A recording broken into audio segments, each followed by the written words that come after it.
Artinya proses yang lo laluin untuk masuk ke tahap ini saat ini adalah sebenarnya lo laluin berkat usaha dan kerja keras lo juga. Iya, karena dari kecil aku suka berorganisasi memang. Saya Oke. kan suka ngomong nih, kan cerewet gitu. Jadi ngelihat ada nih organisasi muda gitu kan, ikut deh. Ada yang namanya dulu GNA, kita ikut dan semua itu dari berbagai macam partai politik gitu. Dari sana saya masuk ke Tidar, dari Tidar berkumpul lagi. Prioritas lo ketika duduk di bangku legislatif, isu apa yang lo mau bawa? Yang pertama kali yang akan lo suarakan? Sebenarnya isu itu pendidikan dan kebersihan sih ya, lingkungan ya. Gue pengen banget Jakarta Utara itu glowing. Jakarta Utara glowing ya, meskipun panas ya. Gue pengen banget Jakarta Utara itu glowing dan menurun lah gizi buruknya gitu untuk pendidikannya lebih baik lagi menuju Indonesia Emas 2045. Halo semuanya, selamat datang kembali di Ngomong Politik, di mana semua orang kita kasih kesempatan untuk ngomong soal politik. Balik lagi gua Rezi Effendi, ini tempat baru pertama kalinya, namanya Diskusi Kopi. Terima kasih buat Diskusi Kopi udah menyediakan fasilitas buat kita buat ngobrol-ngobrol. Nah, seperti biasa, gue kedatangan tamu, calon legislatif muda, politisi muda ya. Udah tahun 90 lahirnya. Gue perkenalkan namanya Muda, ya. Akila Rahmani. Halo. Makasih loh udah datang di Ngomong Politik. Sama-sama. Gak deg-degan kan ngomong-ngomong politik? Ini baru pertama kali loh saya podcast kayak gini, baru pertama kali, makanya kayak agak deg-degan tapi oke lah. Iya. Karena Aroja juga baik. Oh iya, panggil gue Oji aja. Oji, oke Oji. Hai Iya. Oji. Hai. Nah seperti biasa gue selalu meminta narsum gue untuk berkenalan dulu sama bestinya Ngompol. Kita manggilnya bestinya Ngompol. Hai Besti Ngompol. Iya, perkenalan dulu lo, terus kemudian nantinya lo akan berkontestasi sebagai apa dan di daerah mana. Perkenalkan, nama saya Akila Rahmani, saya calon legislatif dari Partai Gerindra, Dapil 2 Cilincing Koja dan Kelapa Gading, Kepulauan Seribu. Mau tanya apa lagi? Manis, cantik ya, masih muda lagi. Alhamdulillah rezeki dari Allah. Iya, tapi pertanyaan gue masih muda, tahun 90 lahirnya, berarti sekarang lo usia 33 ya? 33. Boleh di korting kalau boleh. Balik lagi ke 17. 33. Bekal apa yang lo bawa Akila buat jadi politisi sekarang untuk mencalonkan diri sebagai calon legislatif? Bekal apa?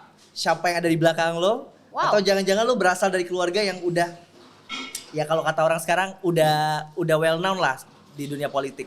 Mau dari mana dulu nih, menceritakan background dulu Background ya? dulu boleh.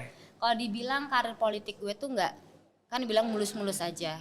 Sebenarnya enggak. Dari dulu gue tuh belajar memang. Saya tuh belajar dari kecil, kalau misalnya enggak 10 besar gitu enggak mau, pasti nangis gitu. Gimana caranya aku harus 10 besar. Dan kebetulan saya sarjana S1-nya hukum, S2 saya hukum, dan saya akan mau menyelesaikan S3 saya juga hukum gitu. Nah, untuk di balik saya gitu, saya sempat bekerja dan di satu institusi negara, Badan Nasional Penanggulangan Terorisme. Di situ saya menjadi staf khusus kepala BNPT, Komjen Pol Purnawirawan Boy Rafli Amar. Sekarang udah purna ya.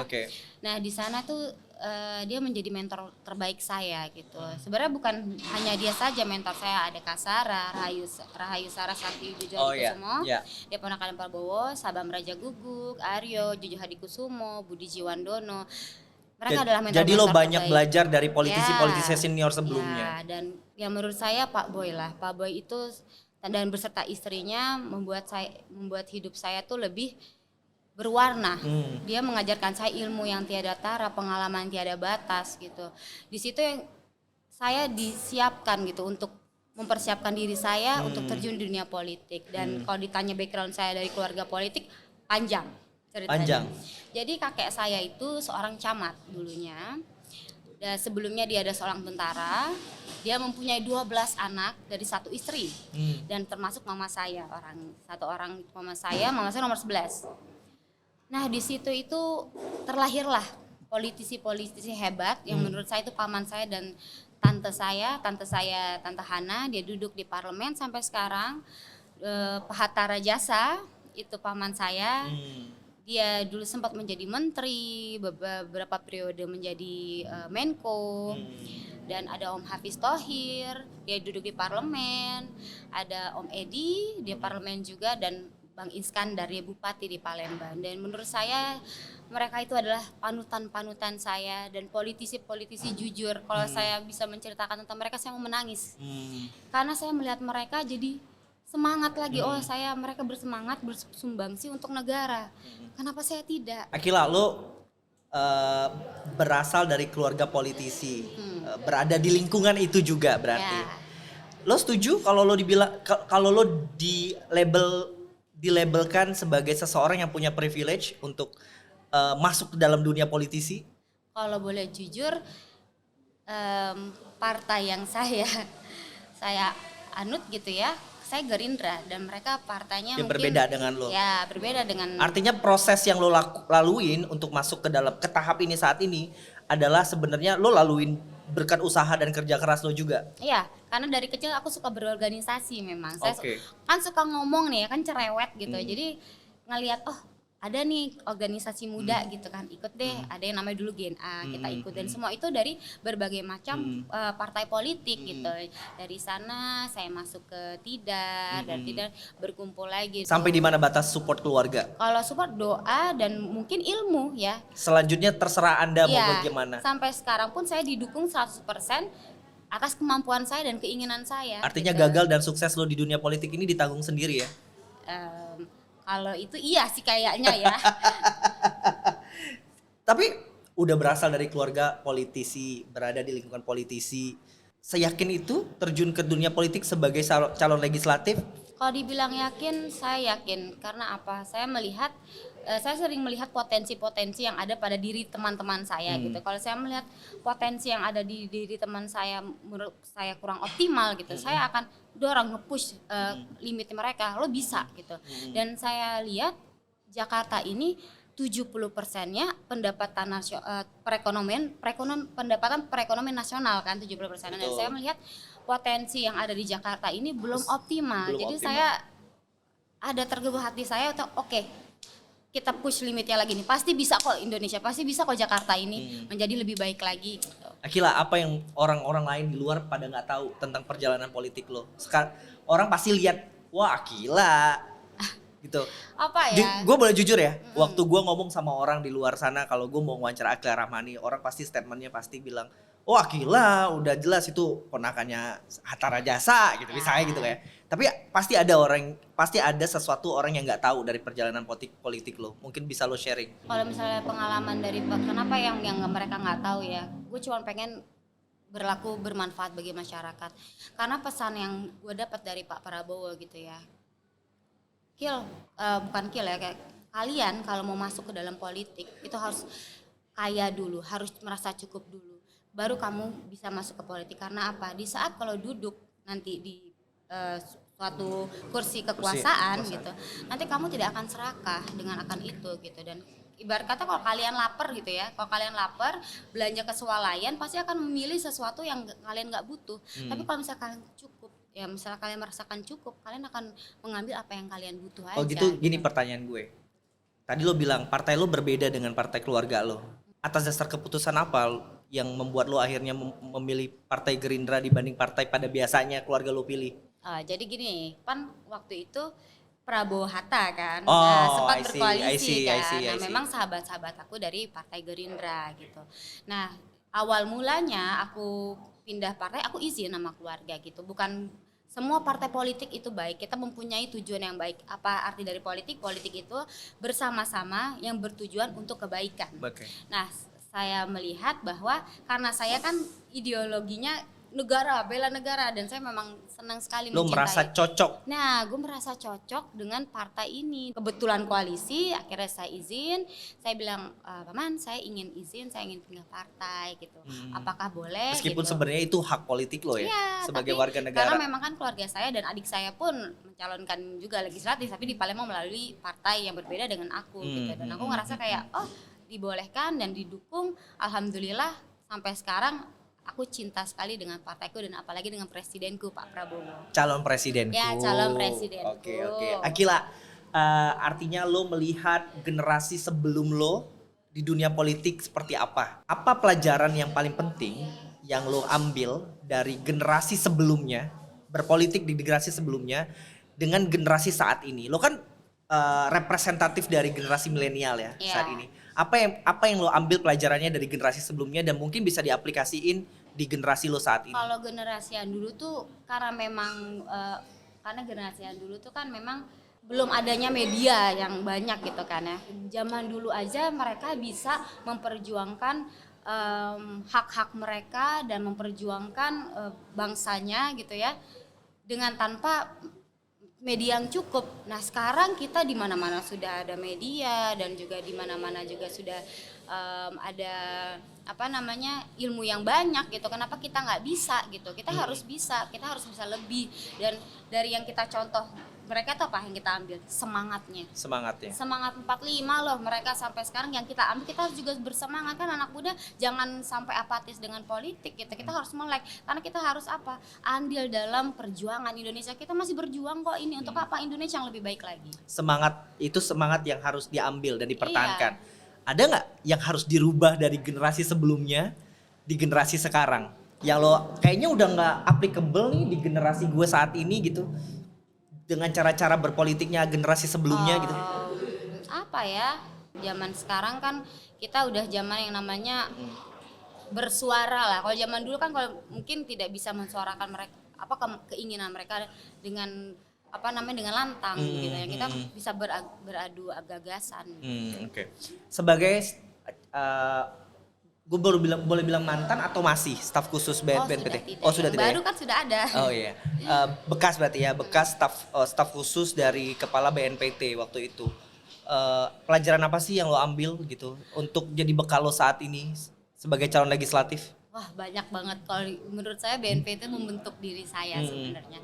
Nah dari perjalanan yang saya lakukan gitu ke penjuru wilayah, di setiap wilayah itu beraneka ragam karakteristik dari pola pembangunannya, dari SDM-nya dan beraneka ragam. Dan kita lihat ibu kota kita ini APBD tertinggi dan saya bandingkan wilayah yang APBD-nya terbatas gitu. Dengan wilayah yang APBD-nya terbatas, mereka bisa menjaga keharmonisannya dengan apa? Nilai-nilai kultural mereka. Kalau kita bilang itu apa adat istiadat lah adat ya. Istiadat. Nah, adat istiadat mereka. Nah, menurut gue Jakarta itu tidak saja yang harus memikirkan tentang sistem tata kelola pemerintahan yang baik saja, tapi kita harus mengkawinkan dengan nilai-nilai kultural itu. Kultur ada aslinya. Iya, kayak misalnya nih warga Jakarta gitu ya. Suka banget dengan kebersihan. Harusnya kan kita nggak ngelihat ada wilayah pinggiran yang kotor lagi, yang kayak masih kumuh lagi. Dan yang kedua, gotong royong. Coba kalau kita menanamkan nilai gotong royong itu, gak akan lagi ada lagi yang namanya kita ngelihat orang susah. Pasti kita bersama-sama, oh yuk kita sama-sama ngebantu orang itu, dan pasti akan lingkungan kita akan lebih baik lagi gitu loh.